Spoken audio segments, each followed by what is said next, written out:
Talaga siya, oh. Effective talaga niya, oh.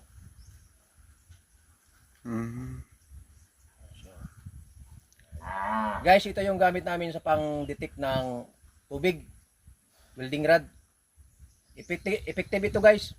Panoorin nyo, guys, kung pag nag-detect ako ng tubig. Ayan, oh. Mag-ano na siya, oh. Magdikit na, oh. Oh. Ayan, guys, pag nagdikit na siya, nag-X na siya, ibig sabihin, may tubig ang ilalim. Kana, oh. X na siya, oh. Ganito lang, guys, mag-detect ng tubig. Pag maggawa kayo ng tabay.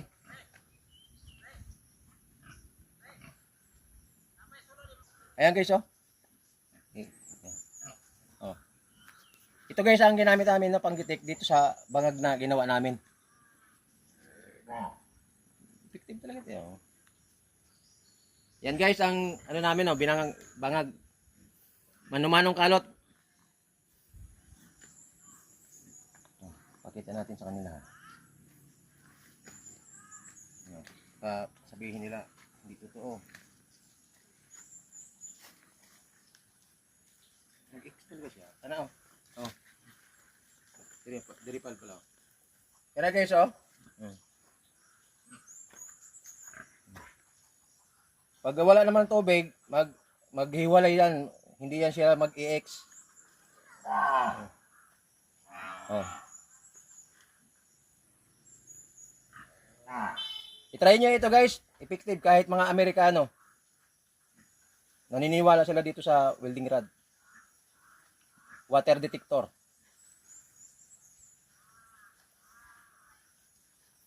Eh guys, ito normal lang na welding rod, oh. Yan siya, oh. Pag ganito, guys, ang welding rod niya, malalim ang tubig. Malalim yan pag nagganyan siya, oh. Pero pag nag-X na, ano, ganito, hindi siya gaano malalim ang tubig. Nga, magtutuyok pa nga yan, guys. Magtutuyok pa yan sila. Gaano pa, oh. Effective ito, guys. Try nyo pag sa mga gagawa ng puso, tabay. Yun lang, guys. Wag nyo lang kalimutan, guys, na mag-subscribe sa aking YouTube channel. Youthlight channel. Sana, guys, may itulong ako sa inyo kahit kaunting kaalaman tungkol sa water detector. Welding rod lang. Salamat!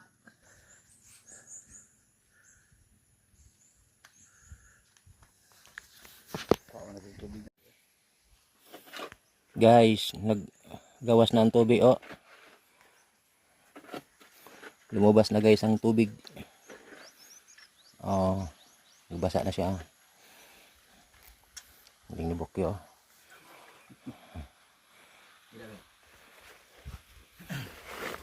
Ganito lang kadali, guys, mag-ano ng hapot.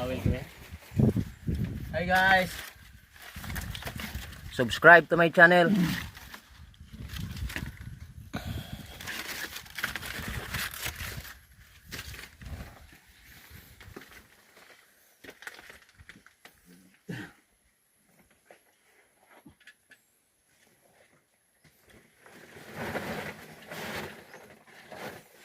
Banti rin ko rin, guys.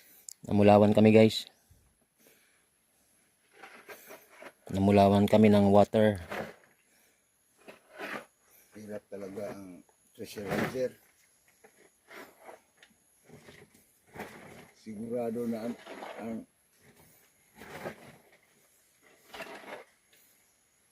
Kasi wala na kaming mainom, guys. Bira!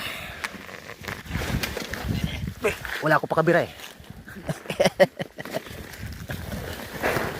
Naghawak ng cellphone, wala pa kabira. Nayabo.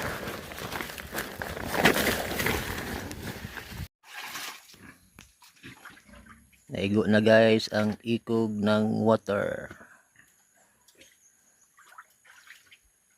Tubig, yun. Katong imong gikalot rin, ana ra dapat anang ulong papa ba? No. ang tama no. Lupa. Mano? Dire ibabaw pa ka? Ibabaw pa. Saka pa ka? Naka na, mga na. Law na ba nang kwan? Kung naa ka sa ubos ng mura, imong murag mabaw naman, pero imong dungaw laom ba?